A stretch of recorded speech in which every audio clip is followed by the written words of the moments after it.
battery drying. Drying. Fuck! I was almost there. Like any mechanism that takes place in our bodies, stress exists for a reason. But our fast lifestyles can get really hectic, and I feel that most of us deal with stress pretty much on a daily basis. I've been doing some research and I'd like to share what I found. From an evolutionary perspective, stress is a response system that allows us to use energy to respond to environmental threats.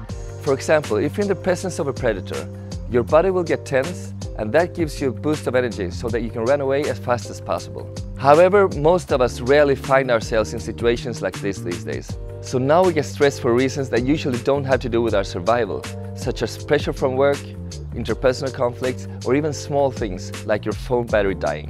What's interesting here is that some stress can actually be good for you. Some amounts of stress are good to push your levels of cognitive alertness and performance. There are two main categories of stress: acute and chronic. Acute is short-term, chronic is long-term.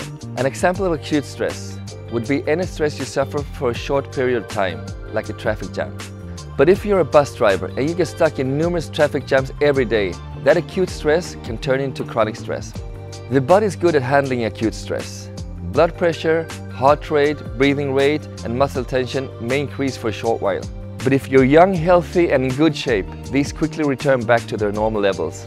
There are also practices such as fasting, exercise, and cold therapy. These are good stressors that have beneficial effects such as autophagy, the removal of old cells with the replacement of younger, more viable cells. On the other hand, the body isn't so good at handling chronic stress. Over time, chronic stress gradually increases resting heart rate, blood pressure, breathing rate, and levels of muscle tension. It has an inflammatory effect as well.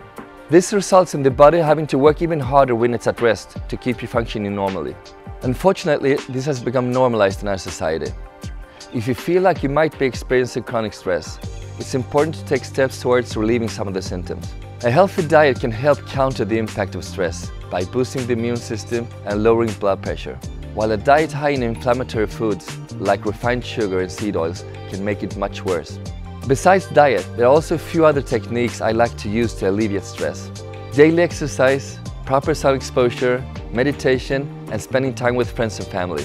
Incorporating some of these stress-decreasing methods into our lifestyles can be beneficial for all of us. Thanks for watching.